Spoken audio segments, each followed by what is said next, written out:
This is episode 7, entitled Work, a Human Resource Manager in a Large Multinational. Insider Tips.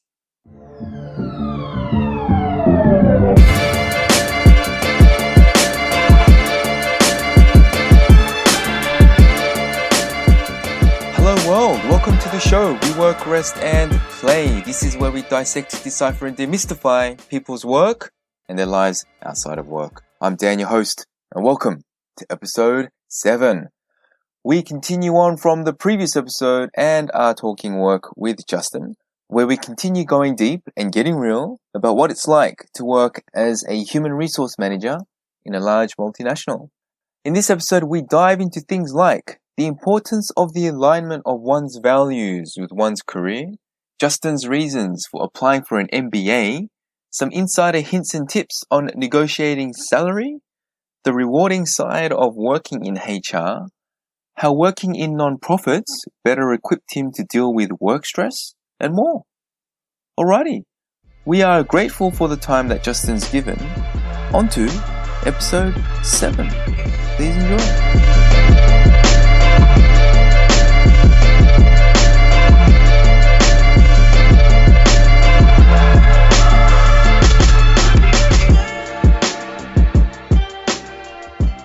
But this is the really crazy part, yeah. I've always been so fortunate, I think, in my life. Fortunate, unfortunate. So I ended up going to this other school, Soka University, after I graduated. Right. And I left New York, I think, the end of August. And I drove cross country with the girl I was dating at the time, right, to California. And then school started, I think, the beginning of September. So I'm in Orange County, California now. I'm in this new place. I'm miserable because personally I don't really feel that I didn't want to be there, really. But I made a promise to my dad, so I said, okay, fine, I'll go. And then a few days later, 9/11 hits. Whoa, okay, hang on a sec. So just to clarify for those of us who are not familiar with the American geography, so New York being on the East Coast, you drove cross country towards the West Coast, which is where California is. Yes, 3,000 miles. 3,000, wow. From one coast to another. That would have taken a long time. That took about 5-6 days. Okay, 5-6 days.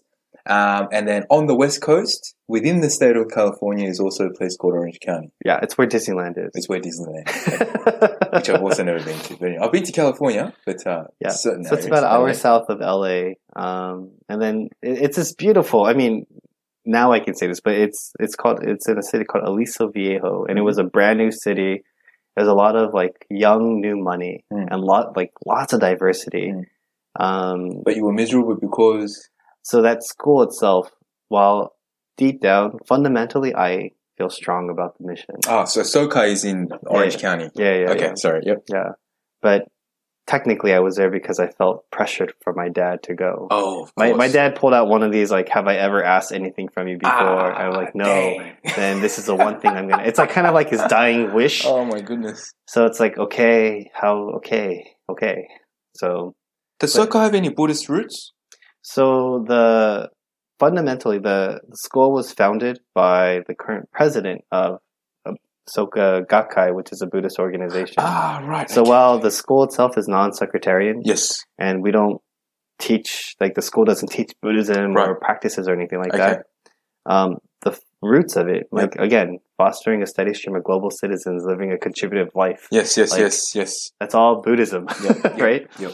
So, but like I said, so I got there, I get to this school. This is the end of August 2001, right? Mm. And then literally less than a week later, 9/11, pow, the Twin Towers in New York are demolished. Literally, I just came from New York there. That's crazy. And then, talking to my friends, part of me feels like I should have been there. But at the same time, talking to my friends and none of them can find work for almost, some of them, 2 years. It's a very difficult situation to be in.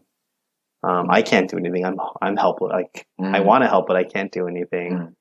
But meanwhile, I'm in school in this kind of little paradise air bubble, which in some ways I think wow, I was so protected because I could have easily have just been in New York. I could have easily have been applying to jobs in the Twin Tower. I could have easily have been in like, that area having coffee with some people or acting stupid, drinking, and being drunk on the floor. Who knows? But, just timing wise, it's just so interesting. That's nasty. That's crazy. Wow. Okay. Geez, there's so much in this, isn't there? Okay. Obviously, as much as I want to keep talking about this, we should probably move on. But the other question I wanted to ask is, okay, so we got a little bit of a better understanding as to why that hospitality thing sort of didn't work out. Then why did you choose literature? Oh, so this is like personal soul searching. Right. Yeah. So I got into minority literature, like Asian American literature. Oh, right. And I think without even realizing it, it helped. So I've always kind of been deviant. Yeah. So I just picked classes that I thought sounded interesting to me. Yep. I didn't follow their program. And then what I ended up finding was that I picked all these humanity classes. And all these classes were all about identity. And without even realizing it, I just found that I was drawn to literature, like especially like Asian American literature, diversity literature. And it's the common theme is always like this. My parents are immigrants, but I'm American. Right. Like, who the hell am I? Right. So for Kara, are you second generation or third? So in Japanese, we call me second generation. Second generation Japanese. Yeah, my parents were born in Japan but moved to the States. Right. And I was born in the States. Born in the States. Right. Hence, I guess your interest potentially in this area and the Buddhism. I guess in Japan, Buddhism is the majority faith. I think so. I think the state religion is Shintoism. Okay. But I think Buddhism is whether or not it's the majority, it's very common. Yeah. Okay, so that makes sense about the literature, and then your experience with the human trafficking, hence the economics. But it's funny though, nothing goes to waste, right? So I got a degree from NYU with hospitality, but my focus or concentration was in special event and trade show planning. Special event and trade show planning. So think of big events and everything. So I had teachers that were like in the industry, big name guys. Wow. And so after I finished Soka, I went to the nonprofit route. After about the first year, I realized, wow, nonprofits are really expensive because you don't make enough money to survive. So, and expensive for the nonprofit organization or for yourself? For not earning an A. For yourself, because salaries are so low. Right. And so I went into debt. Actually, I lost more money working for a nonprofit than I did. I could have lived at home and saved money probably. Right. That worked. But after the first year, I don't know if you know the toy company. Yes, of course. So one of my colleagues at that nonprofit left and went to She worked there before and went back. And then because she knew my background, she's like, why don't you come to I'm like, what do you mean? They're looking for an event planner. You have the background. And so I did that. I applied. They really liked me. It was like the event department in there's like 5 women that help plan all the major toy conferences for the company. These are global, huge international toy fairs, multi-million-dollar toy fairs. Wow.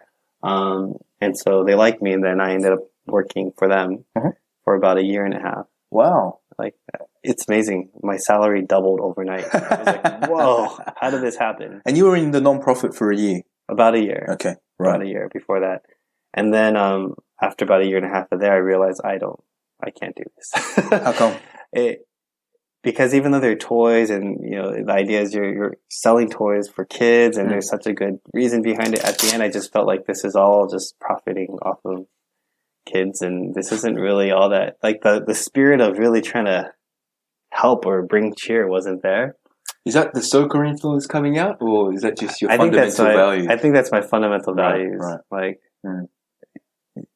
The company went from donating toys every Christmas to children's shelters and all this stuff to saying, hey, you can buy discounted toys from us every Christmas. And I'm like, are you kidding me? Like, should actually change their policy. They changed their policies. I get it. The business has to function and run, but get out of here. I don't want to be part of that kind of business. So I lasted about a year and a half. I cleared up most of my credit card debt, and then I was ready to move on back to the nonprofit world. Wow, good on you. Wow. well and truly knowing how financial hardship could await. Yeah. But you felt that passionate about. I needed to have a cause. Wow. And I think even today, whatever I do, there always has to be a cause. Wow. Okay, so 1.5 years at the toy company. What happened after that? So actually, I ended up doing a year internship at the Buddhist organization that I'm part of. Oh. So I don't talk too much about that, but what Buddhist organization is that, if you don't mind me asking? Sure. It's called Soka Gakkai International. SOKAGAKKAI International. INT. USA. SOKAGAKKAI. Oh, hence Soka University. Yeah. So Soka literally means, Soka is translated from Japanese, and it means value creation.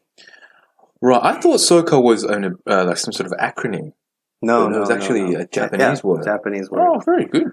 Okay. So I did that. It was within their organization department, and basically it was an intense 1-year hustle and bustle internship where everything that goes, it's kind of interesting. There's a pattern to my life.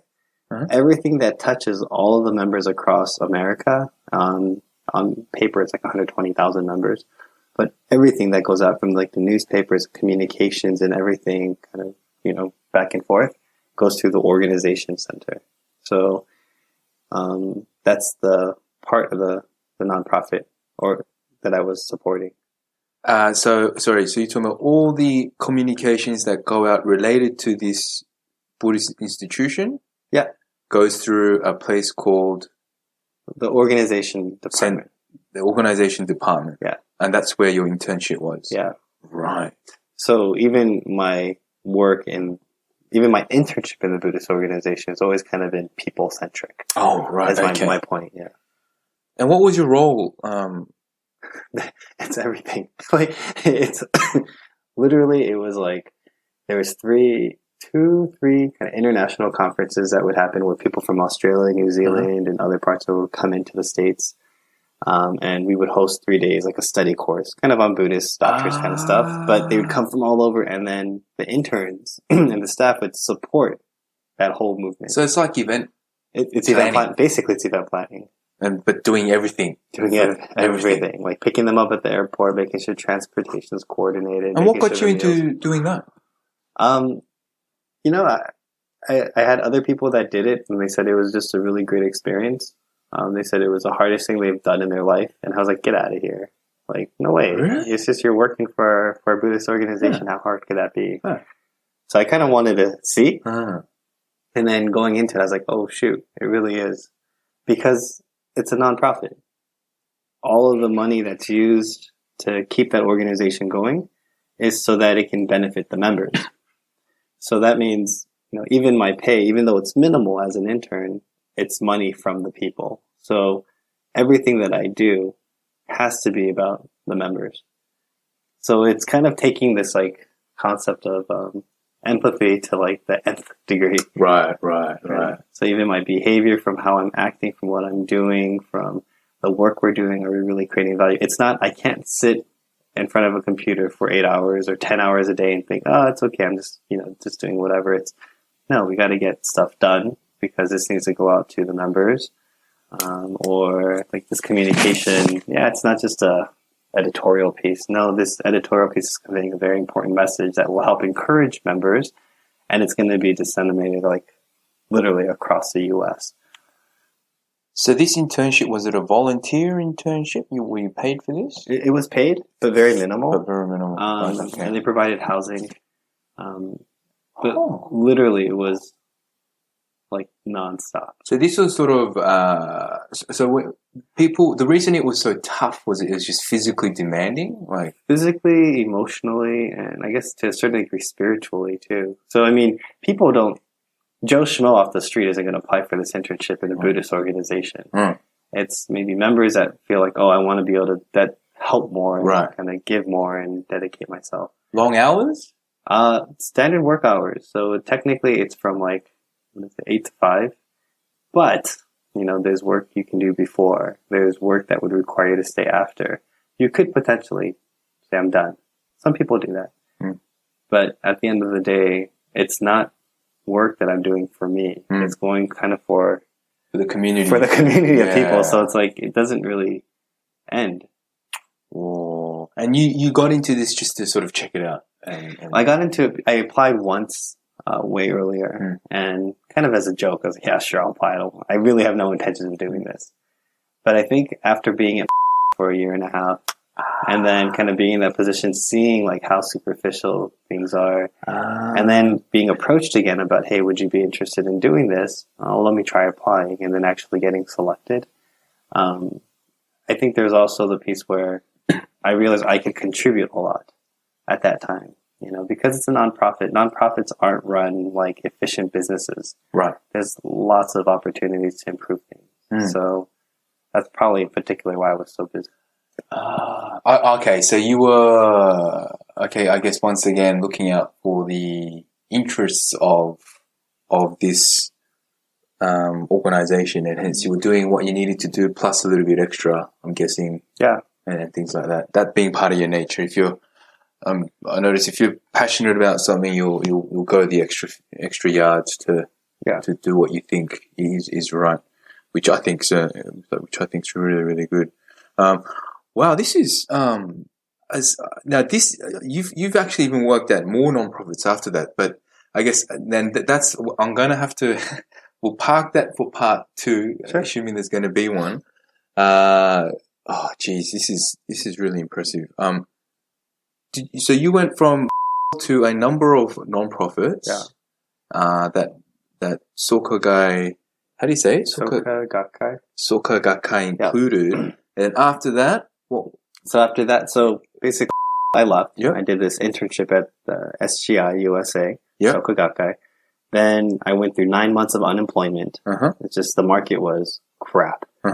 Then I got a job at Chrysalis. Chrysalis was before. At St. Joseph Center. I moved around a couple of positions. Then I went to LA Family Housing.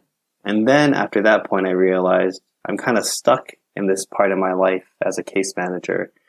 So I need to either get a master's in social work, but then I'll be pigeonholed into just social work or something. So I went for an MBA, and I got into Johns Hopkins, and I went there. But again, even Johns Hopkins, their MBA program, it was business with humanity in mind was their motto. Okay. So it was very attractive to me. Okay, so how many years after before you started in the MBA program? Sure. So was 2006, 7. And then I went to my MBA in 2011. So about 4 years. So 4 years of non-profit work. Yeah. And then you went into the MBA program. That's right. And that once again would have been a competitive application process. Oh, yeah. And fortunately you qualified. Somehow I got in. I did have to do, I had to take the GMAT. The GMAT? Yeah, GMAT. Okay. So you would have scored pretty well in that? No, I had to take it 3 times to score decently. Oh, okay. But you can take the best score and then submit that. Exactly. Wow. My thinking was, if I get in this year, I should go, but I don't think I can afford it. But let me just try anyway. Again, I didn't really think I was going to get it. And then when I got the acceptance, it was, I can wait another year, try to make money and like, what did you call it? Like, put it off for a year. Defer, right? Defer for a year. Or I got in. Why would I waste a year deferring when I could start moving my life now? So I took it and I went. And as a result, have a lot of student loans. Right. I've got a question about the student loan. So having very limited exposure to the American system, I just see what I see on television, and a lot of the stuff is all about parents saving early for their child's college education, etc., etc., etc. Now, in Australia, there's a good sort of loan system where you borrow money from the government and then you sort of pay the government back in the form of extra taxes once you earn above a certain level of income. and then you just pay that off as you are able. Now, in America, how does, just in a nutshell, with the loan system, so there are student loan facilities available for both undergrad and postgrad studies. That's right. How do you pay that back? Do you have to pay it back within X number of years after graduating, or is it like a... So all students apply to something that need financial aid or money called the FAFSA, Financial Aid for Students something. It takes into account when you're an undergrad, your parents' income or like all of those numbers, and then they allocate whatever amount they think cannot be paid. Right. For the case for master's programs, if you have parents that can help you, that's great. Most people will take it out under themselves. They're government loans. You can take out private loans too, but the government loans will come out from different, private companies that are working with the government. In the past, they have a plan where you can pay back in 10 years. They're low interest loans. Okay. So it's like maybe 4 to 7%. Okay. Which, gosh, even though it's low, it's still pretty painful, when it's that much. And then initially it was over the span of 10 years, you would pay it off. They've recently expanded the system, and they have like different options, like a income-based plan, IB, IBR, IBP or something. And so depending on how much you make, they figure out some calculation, and they only ask for this amount. If you make consistent payments for 20 years, then they'll forgive the loan amount, but you still have to pay the interest back. Oh, but it's still, I don't know, that's a lot of interest too. Yeah, But there's forgiveness. If you work for the government or a nonprofit afterwards for 10 years, they will forgive the loans. But again, I think you still have to pay the interest. Okay. And the expected, how is it, like the expected amount to pay back per month or whatever it is it very burdensome on the personal budget? Or so in the 10-year plan, the original, before like Obama came in and made a lot of changes, it was very burdensome. Okay. So for example, I had close to 150,000 in approximate student loans. For the masters? For the masters. Right. My average payment was, I was being asked to pay, I think, close to, I want to say, I did the calculations, like close to 2,000 or something a month. Whoa, okay. That is burdensome. for 10 years. Wow. So like you think, I got a master's, I'm going to make more money. Even if you're making more money, just add rent on top of that. It's kind of like, why did I even get a master's when I would be making more at my nonprofit than I would be now at this job? Wow. Okay. So now it makes sense saving up from a young age. Now so that's the postgrad. With the undergrad, would you call it FAFS? FAFS? It's the same, the FAFSA. It's same for system? Yeah. You apply for both. Okay. So, because I was thinking in Australia, for me, I paid a lot of interest on my student loan back to the government. I've paid it off, I think, finally paid it off after a long time. But for me, I was more than happy to pay the interest because I was able to get a university degree out of it, as opposed to having had to save a crap load of money. Having said that, it wasn't as burdensome as $2,000 a month. It was spread out a lot more and based on how much you were earning at the time. I met people when I was still in college who were like close to 50 who just finally almost finished. I remember like a friend of a friend, she was like, I just finished paying everything off, and she was like 47. And I was like, wow. What? Wow.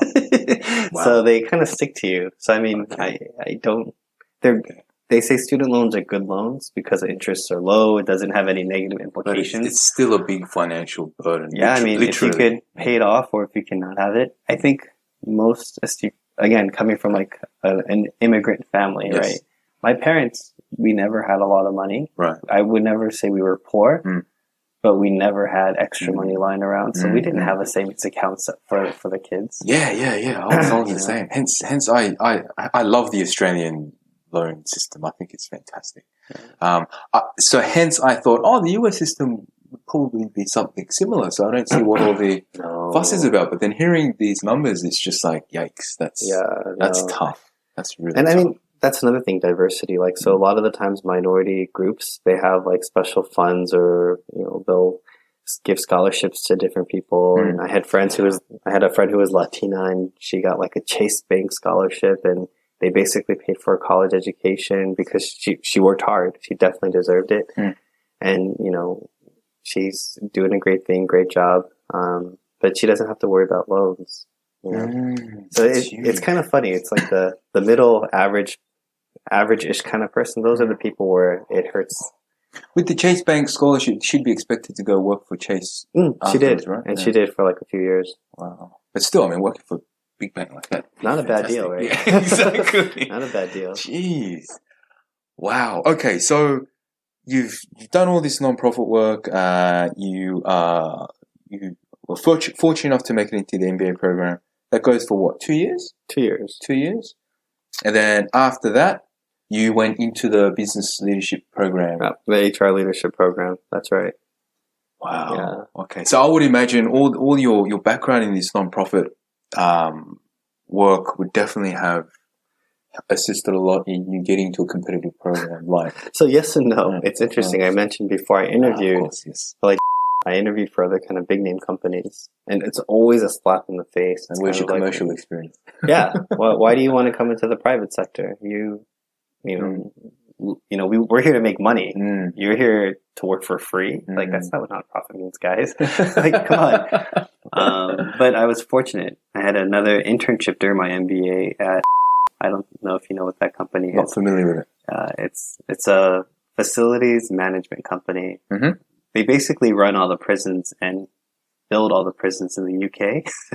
But they run hospitals, they run cafeterias, they run, like, you know, if you look on the big stadiums and sports arenas, a lot of the times those are or other facility managers. They run the entire place. Wow. So it's like a third party that helps manage. The internship there, it's a pretty big company. The hiring manager, it was so funny, as during my MBA I was applying for internships. Towards the end of it, this guy, you know, sees my resume. One of my career counselors, talk to your career counselors. You know, they're good. I think we underrate that right. piece. So any young students listening, I told her what I wanted to do. And then she said, "Oh, you want to go into HR?" I'm like, "No, I'm really interested in organizations, how they function, and trying to build efficiency. And I just love to learn how things work." It's like, "Okay, yeah, you want to go into HR?" I'm like, no, you're not hearing me. I have no interest in HR. And she's like, "No, that's organization development work. That's HR." I'm like, "Oh, really?" So that's where I first learned what kind of a base of HR was. And then, so she forwarded the resume to somebody she knew. And then that person sent it to this guy. And the guy... this guy being at... He gives me a call. And he's like, "Yeah, so I saw your resume. I was really impressed." Now, you have to understand, I've gone through so many rejections and so much negative stuff about my resume that this guy's like, "I'm really impressed, so you shouldn't ask this question to an interviewer." But I was like, "What?" Like, I'm so sorry. I'm really curious as to why are you impressed by my resume? You literally asked that question. And he's like, "Well, you've done so much nonprofit work, you've done international work. This is really impressive." And I was so shocked. Right? I was like, "Yeah, but you know, I have to be honest. Like most companies I talk to, they put me down for that. Well, why do you say that?" And he said, "It's because he does a lot of international development work. Wow. Even though he has his corporate job, he's very invested in like Haiti. It was right after the big earthquake. He supports and mentors a lot of youth. He's very Christian and has strong backgrounds in that. But that's you know the how he does expresses himself." And he's like, "Yeah, this job, it's, you know, I enjoy it. It's good, but really my passion is this." Wow.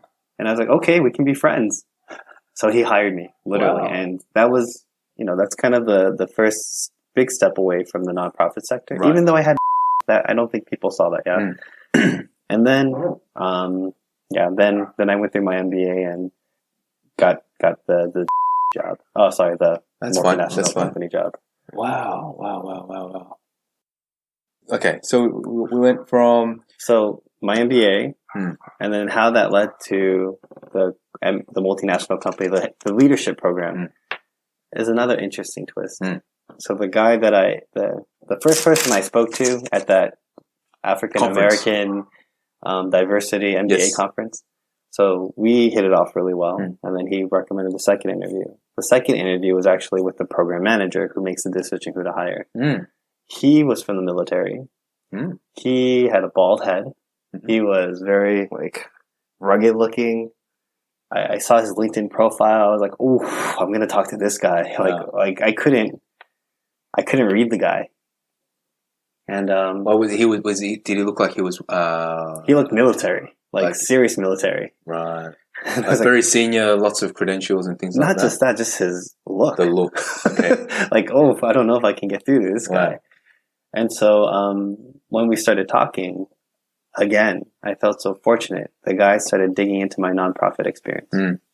asking questions and different challenges that I had, and he liked that about me. Mm. And then what I realized is everybody that he hired, we all had similar backgrounds. Mm. We all had to work really hard and kind of working our way from bottom up. We played sports or we were on some sort of organized team. A lot of servant leadership type of backgrounds. Very individual and independent thinking. So that's what he wanted, and that's how he saw the future for the HR function for this company. Wow. So again, I interviewed with other businesses later, and I mentioned that, right? 3 interviews. So the third round was, what business do I want to go to? And I talked to other program managers. It was clear. It was very different in terms of our interests and what they were looking for. So I felt very fortunate that this program manager was actually looking at key aspects of myself. He knew my weaknesses too. Mm. Business, numbers, finances. I hate finance. I hate accounting. So, he gave me a case little problem and asked how would I approach this financial problem in the company. Wouldn't that have been covered in your MBA though? It would have, but I still hated it. Ah, okay. So you knew it, but you didn't. I'm not a numbers- I'm not a strong numbers guy, Okay. and that's an area I know I need to improve. So, but at the end of that, I asked him so he's like, yeah, so we'll get back to you in a couple of weeks. I'm like, so should I leave this date open that you referred to? Because he said, yeah, if we have interviews, it'll be on this day. Mm. Should I leave that day open or should I not? Yeah, I'll leave it open. I'm like, okay, great. I got a third interview. This is Great. perfect. So again, I've been really protected. And then considering I was the only guy with a nonprofit background in my MBA, I was one of the first people to get a job out of a class of, what is it? How many we had? 70 students.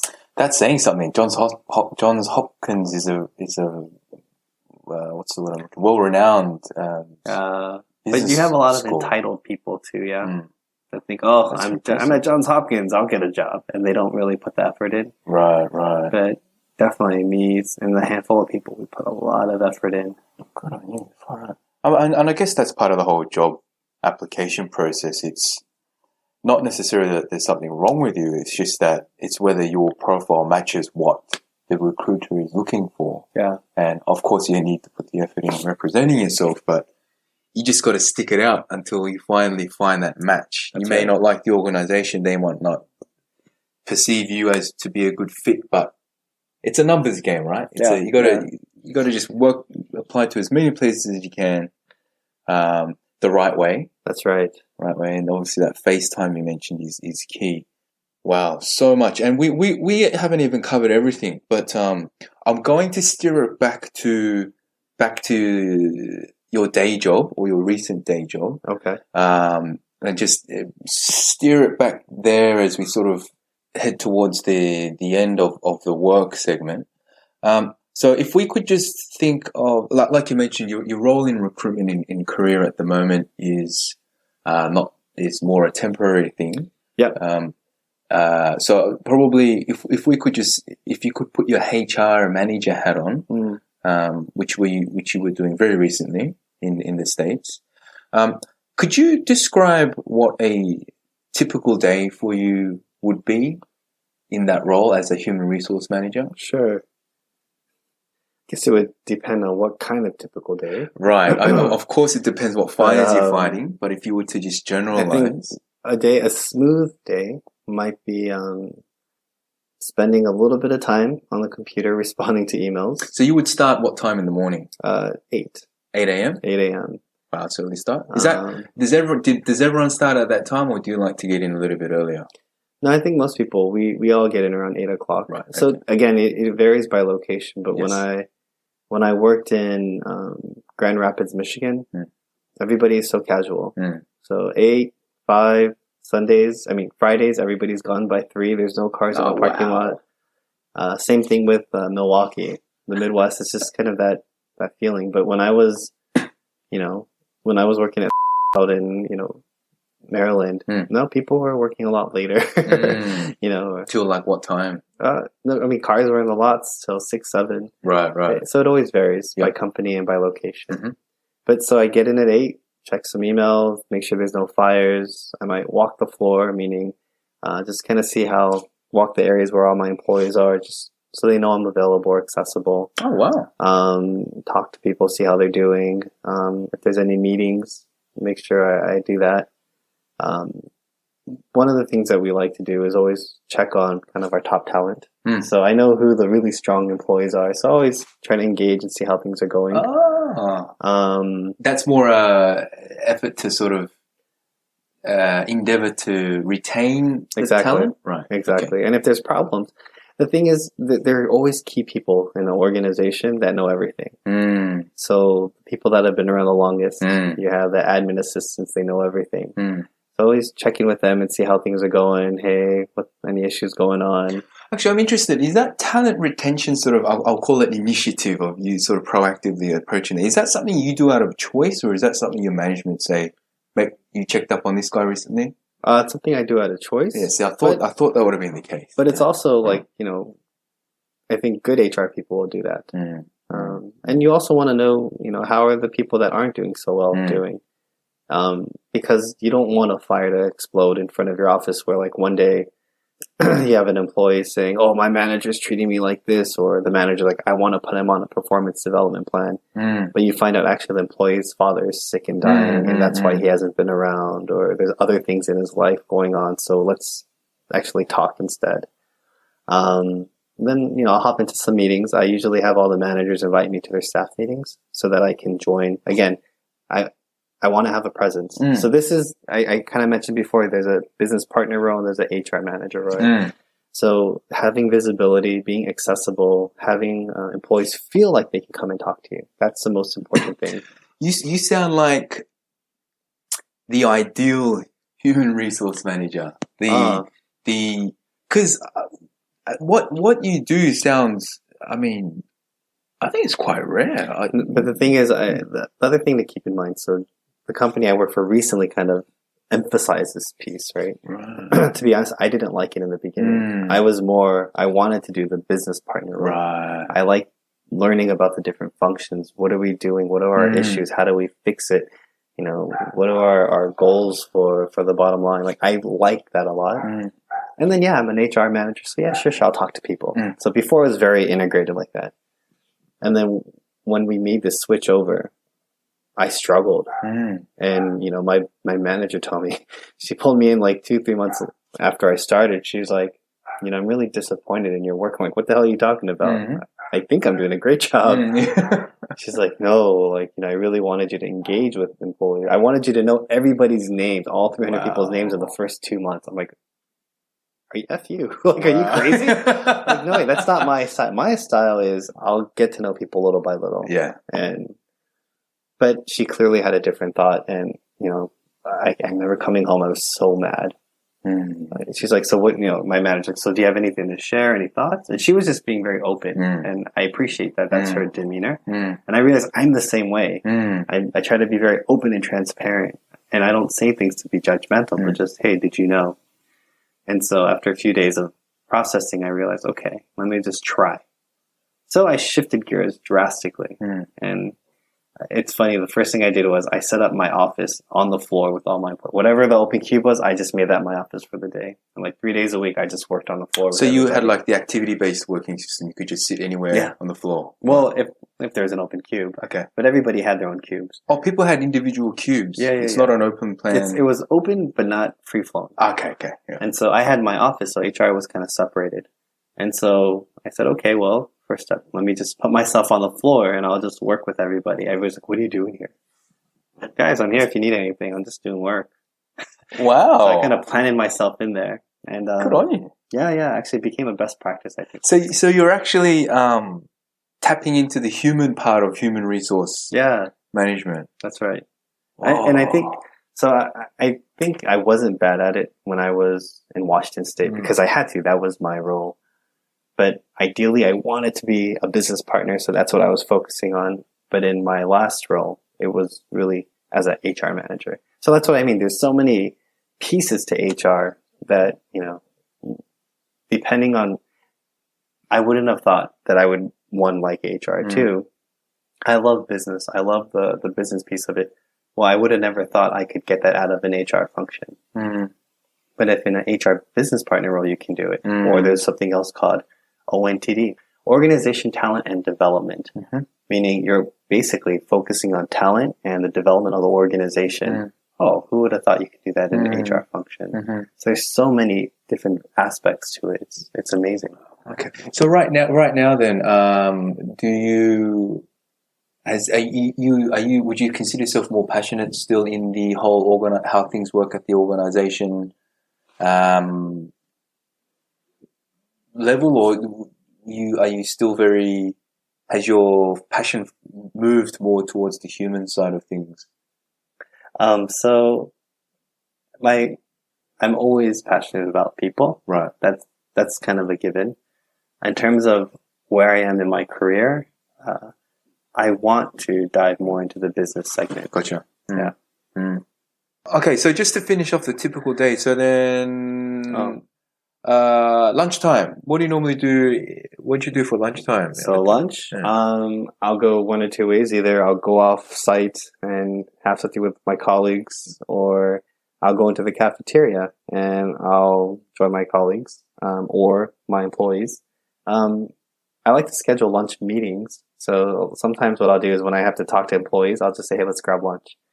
And that way it's kind of like meshing the two. We're getting off site, we can talk, they can be open, and it builds a relationship. So by colleagues, you mean other HR colleagues, and by employees, you mean the non-HR folks? Exactly. Gotcha. Right. So then what about the rest of the day? How does that generally pan out? Yeah, same stuff. Check email, walk the floor, get to know people, talk to them.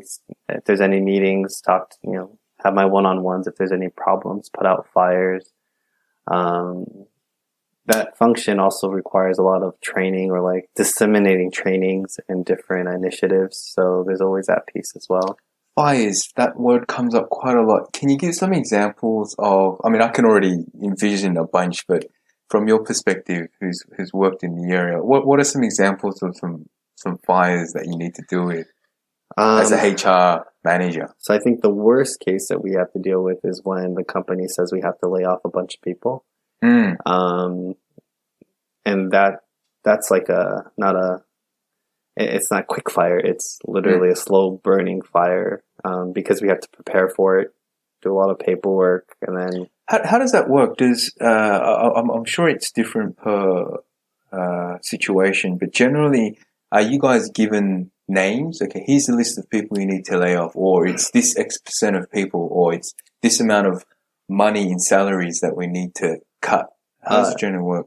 All of those, actually. So usually not names, but it's these roles are being eliminated. Okay. For anybody in that job type, we had to decide who are we going to eliminate from those roles, right? Then that means you have to work with a manager. We kind of quick term is like rack and stack. We basically have to rank the employees based on the criteria that we still need. And then those that don't meet it, then we rank and we eliminate based on that. And that's a conversation with the relevant managers. That's right. Right. That's right. Okay. That can never be. That's always going to be tough. What's another example of a fire? You have a high potential, maybe that the manager has been talking about. Oh, I want to promote this guy, and the guy tells you, "Hey, so I got an offer from somewhere else, and I'm ready to leave." It's like, whoa. The manager hasn't had a conversation with the employee and hasn't told the employee, like, hey, you're a superstar. Just a simple piece like that, right? And so the employee feels like he's being underappreciated, not getting paid what he deserves, and he's already started looking elsewhere, and he's got an offer. So what do we do? Do we counter it? Do we say, okay, well, thank you, goodbye? But he's a star employee. What do we want to do, right? Or you have a woman come into the office and say how her manager is treating her differently. than the rest of the guy employees. You find out she's the only woman in that group. So anyway, any different ways that he may treat her can be seen as being sexist or some sort of ill treatment. But talking to the manager, you find actually he's trying to be sensitive to the fact she's a woman and trying to be considerate, but his actions are having the adverse effect. Wow. Okay, so I guess you guys are often facilitating dialogue between the staff? Yeah, or sometimes we're just facilitating dialogue with one staff to say, hey, why don't you try approaching it this way? Sometimes it's the manager, why don't you try approaching it? Sometimes it's we're the mediator and we have both parties there. I think the most common fire is just underperformance, having to deal with that. From the manager's perspective, it's always going to be, oh, this guy's not doing a good job. But you may find from the employee side, totally different story. And at the end of the day, it's a he said, she said. Or he said, or she said, she said. So managing that and trying to find some sort of common ground is important. This is a somewhat contentious topic and potentially very subjective, but I want to ask it anyway. A lot of people say if you are, for whatever reason, dissatisfied with your current role, you look elsewhere, you have an offer, and you say, okay, guys, for example, I'm going to leave unless you can match the salary or pay 10% more or whatever. If you initiate that conversation and then for whatever reason the company manages to keep you, I have heard that due to the fact that you have you almost left the company is like a cross against your name in terms of future progression within the company you've chosen to stay in. From your perspective, do you think that has a lot of credence? I don't know if that's the right word. A lot of credibility? Yes. Okay. At the end of the day, it's people. Like, your manager is a person. Your employee is a person. Your HR person is a person. As much as people don't want to hold grudges, people do. As much whether you want to or not. Yeah. This is like If you create an impression for yourself, or you create some sort of persona, or you're perceived a certain way because of your actions, people will perceive you that way, and it will impact you. No matter how objective people try to be. But to a certain degree, if you think about it, when you in the company, in our company, when you're negotiating salary, you're actually negotiating salary with the recruiter. You're not negotiating with the hiring manager, and to a certain degree, not even directly with the HR, depending on what part of the business. When you say recruiter, you're referring to if you get a job through a third-party recruiter? No, even from the company's recruiter. Because, again, so the company I work for, they have their talent acquisition. That's where all the recruiters sit. Okay. Yeah. And if you think about it, when you're negotiating, in my opinion at least, when you're negotiating salary, it's business. And again, my take is what you discuss, it's business. And at the end of the day, when you start working, you're working. It's two different worlds. Some managers can handle that. Most can't. That's why managers aren't involved in the salary piece. HR should be able to handle that. So they should be able to kind of discern a little bit more. Meaning, if you negotiate harder and you're pushing them harder and they'll offer what they can offer you, then that's great. If it doesn't work out, it doesn't work out. From the recruiter's perspective, it's, hey, they're not directly tied to your day to day. So whatever you negotiate, you go back and forth. It should not be carrying into the workplace. Because people have a hard time separating that. In part 2, I think we may need to do another segment on getting your advice on how to approach a salary negotiation. I think a lot of people will be interested in that. We'll have to park that for another day. But if you were to give a 30 to 60 second recommendation, if someone was going to go into a salary negotiation, whether that be for a new job or they've been working at a company for X number of years and they feel like they need X percent of a raise because they feel they're not being valued. Well, how should they approach that? And you can treat those separately. I would say 60 seconds. I would say talk to your manager. And if they're not listening, talk to your HR manager. And if nothing changes or it seems like no no clear direction is happening, yeah, look elsewhere. And if you want, bring it back to the table, challenge, say I have an offer, give the company an opportunity to give you a counter offer. But first, yeah, tell your manager, tell your HR person you're not happy, but make sure you have good, substantial reasons as to why you're not. Not because Jeff over there is making more. You negotiated your salary and you came in based on what you agreed upon. So you're two different people. Does that help? That helps. That's good. That's good. Yeah. We'll keep it there. We'll have to do it in a lot more detail sometime in the future. To finish off a typical day, I love this. We are segueing quite a lot because there's so much to talk about. About what time would a typical day end for you as a human resource manager? So in the Midwest, 5 o'clock. So depends where you work. On Friday, maybe 3. Wow. Just people leave early. Right. But typically around 5 o'clock, 5 or 6 o'clock. 5 or 6 o'clock. Yeah. If you're starting at 8 o'clock. Yeah. If you're in a leadership program, your day doesn't end. You're always on call. On call, as in? You're always checking your email and you're always responding. If you're an executive or kind of a senior level, you're always working. Right. So when you were doing your 2-year leadership program, there's always a lot of pressure to perform. Yeah. And hence, it's not just pressure to perform, but it's just that's the environment. That's the environment. That's the expectation. So you may clock off at 5 or 6 o'clock, but then you're always reading and replying to emails. That's right. Phone calls. Yeah. And things like that. Wow. I think the average employee at the company I work at. That's quite a common. That's how they function, yeah. Right. Some are good about separating it, but I think, especially when you get to a certain level, senior level of leadership, the expectation is, no, you should be available. Wow. Unless you tell us you're not available because you're trapped. Okay, fair warning. Okay, interesting. You just described a typical day. How would that change if it was to be one of those really great days? It's like, wow, that was a really good day. What type of day would be like, yep, that was a fantastic day? Oh, if at all. Sure. I'm trying to think of a couple of days where I just was like, wow. So when I was in Washington State and I was a site HR person, 3 times a year during the summertime, they hold a barbecue during lunchtime and it spills in a little bit later. Everybody is so excited. It's a potluck. Like everybody brings food. There's, we give a little money. A couple of the guys would cook the food. Like these are catering chef level guys. They would cook the barbecue. Just the whole atmosphere of the office. Everybody is just so excited and happy. Wow. Like that's a good day. Not because people are still working. Maybe just to be frank, maybe the output is a little less on that day. But people are happy to be at the workplace. And when people are happy, then it's so easy to work. It's, like I said, when the fires are there, that's when it's like, oof. I'm curious, at those barbecues, do they serve alcohol? No alcohol. Right. Okay.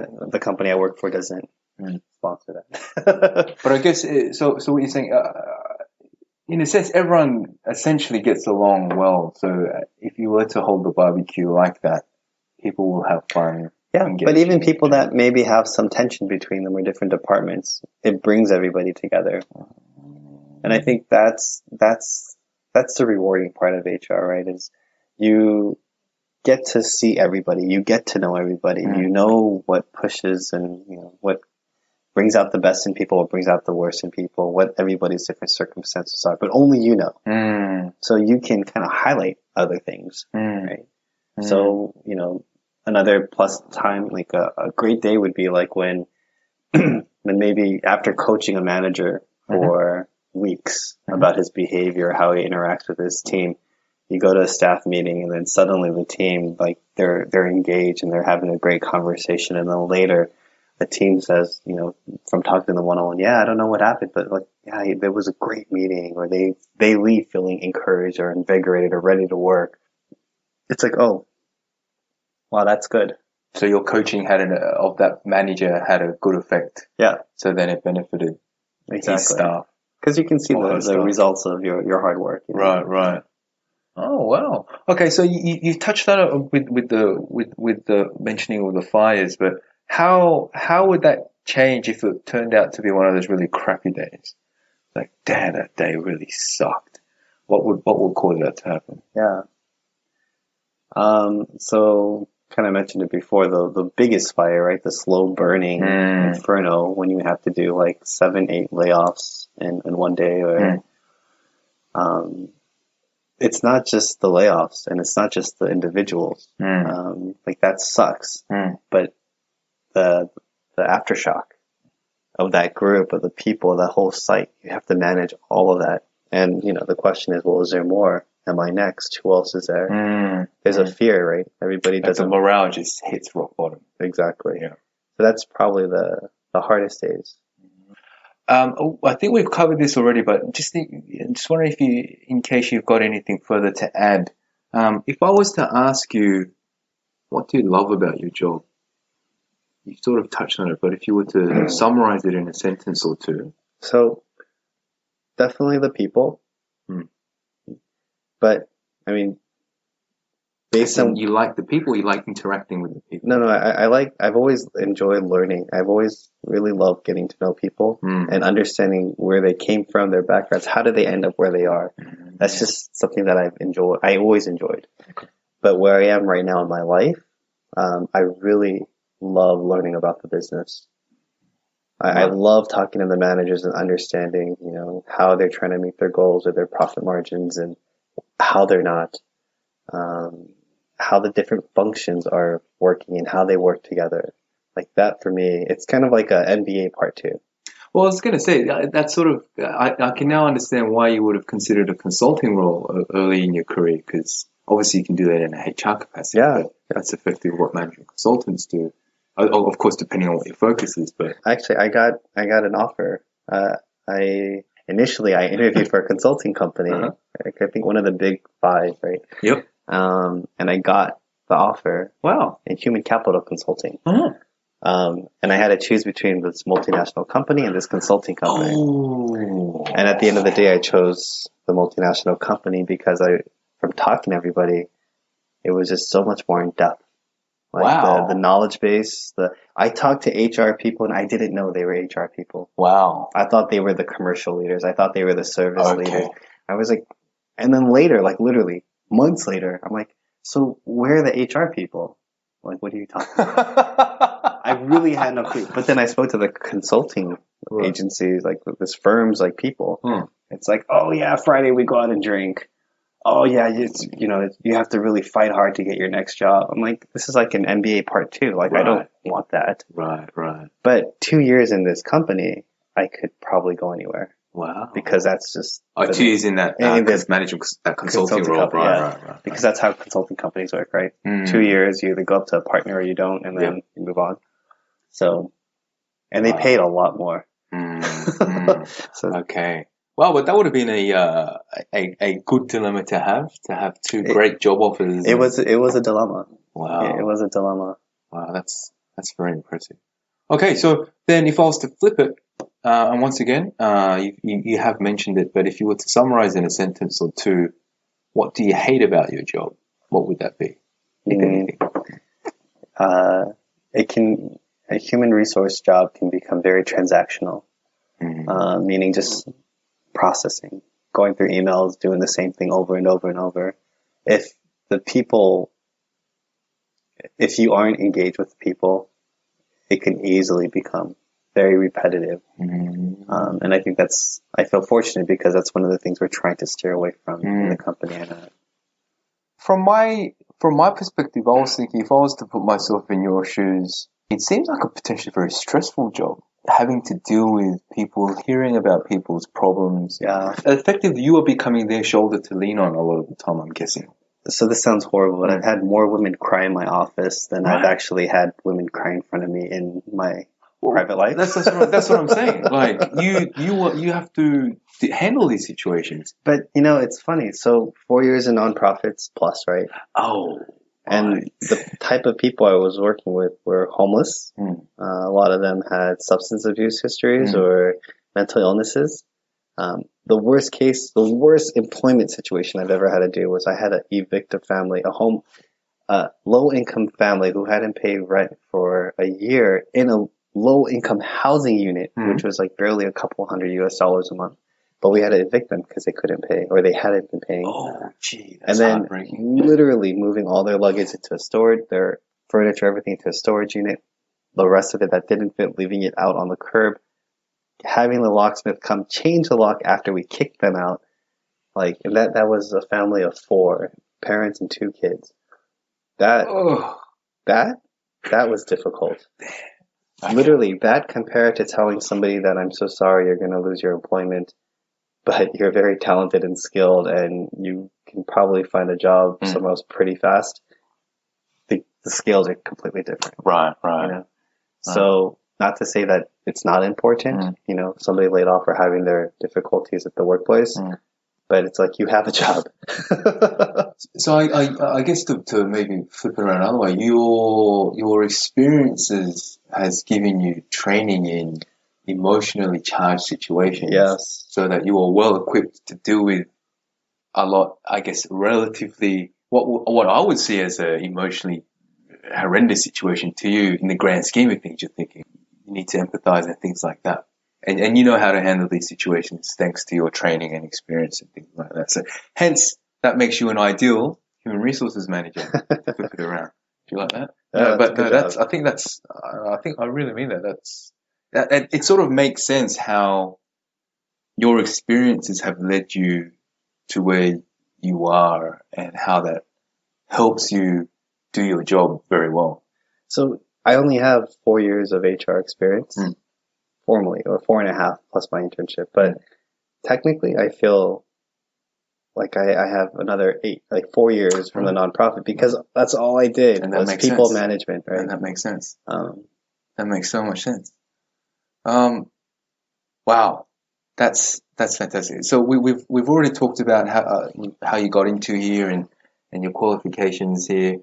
As much as I'd like to delve deeper, I'll finish off with the last couple of questions.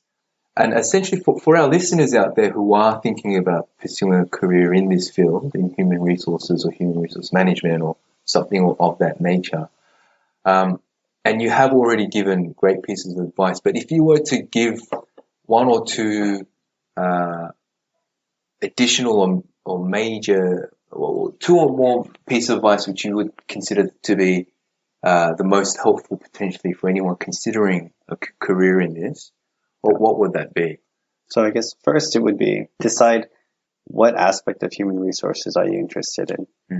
Because if you're a numbers person, maybe you want to go to compensation and benefits. And that's all like salary stuff or payroll. Then there's certain skill sets you need that you should strengthen versus others, right? If you want to go into a generalist role where you're interacting with a lot of people, I would say put yourself in jobs now where you have to interact with a lot of people. You know, I spent over 10 years in restaurants, food and beverage. You know, if I have kids, my kids are all going to work in restaurants, whether they like it or not. Really? Why is that? You have to learn how to interact with people. And that's it sounds so simple, but there are people that just hate it, that can't do it very well. And that's fine. Don't be in jobs that require to interact heavily with people. I guess in a customer service role, it can get very challenging. Yeah. But every challenge you have is a new skill set you're learning. Every different problem or situation, you're learning how to deal with it. So just think of the long span of your life. Like, you're only going to live 80 years. But every time you meet another person and you learn about their life or what challenges they're having and you can grow from it, you're learning from their experience. It's like a catalyst for your growth. So customer service by far, you know, is the best training you can do. Wow.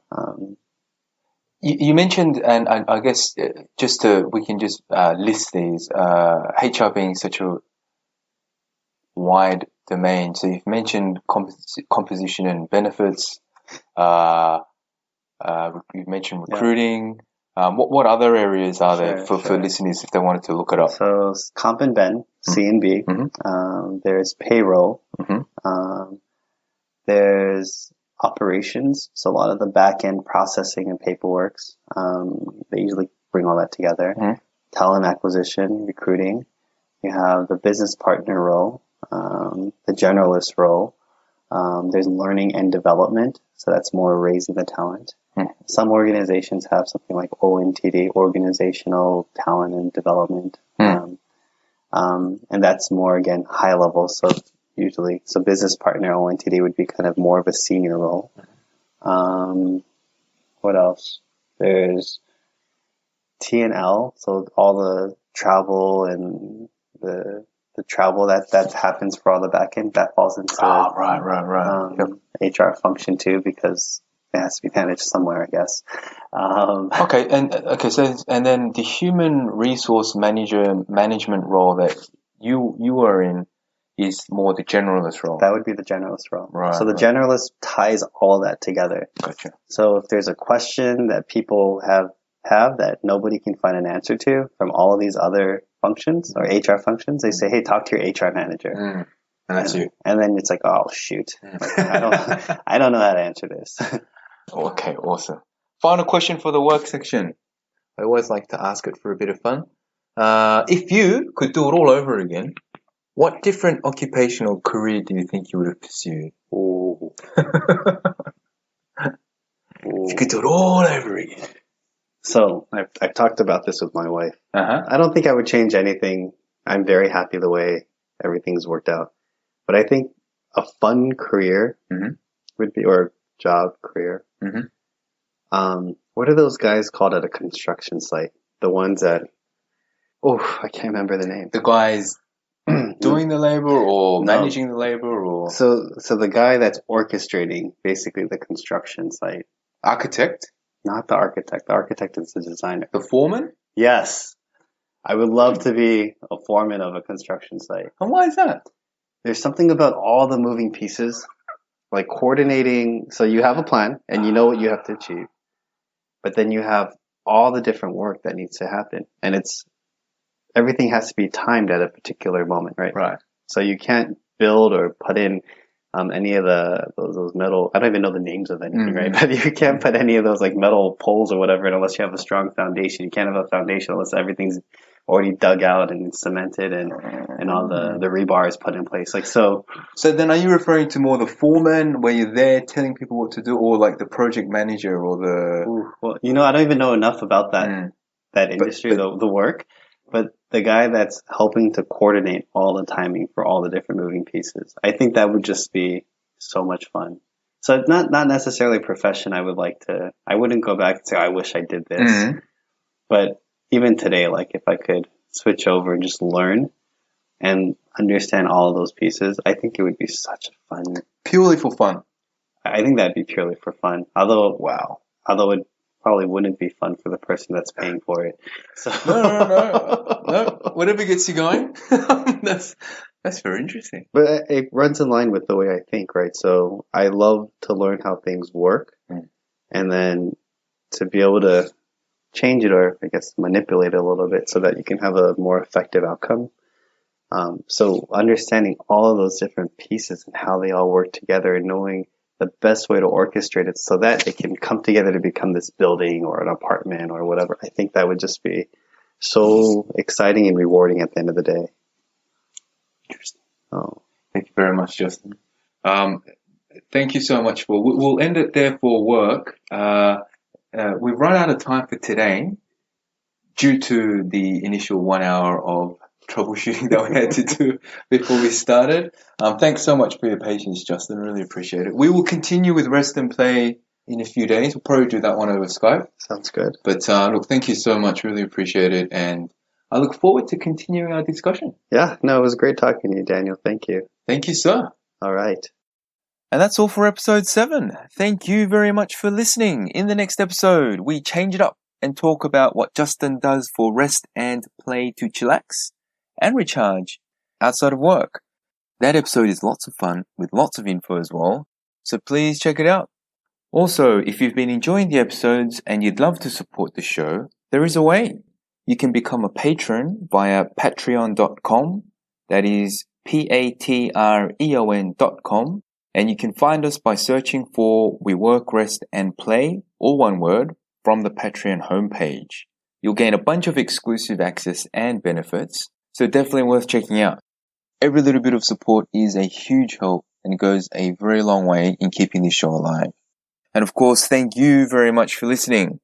Also, don't forget to follow or subscribe to the podcast to make sure you automatically receive new episodes. And if and when you feel like it would be great if you could spend just a few seconds to leave a review to let me know what you think about the episode and the show. Of course, you can also refer to the website, weworkrestandplay.com, for the show notes. And we shall continue talking with Justin in the next episode. And so until then, live life, take care, and keep smiling.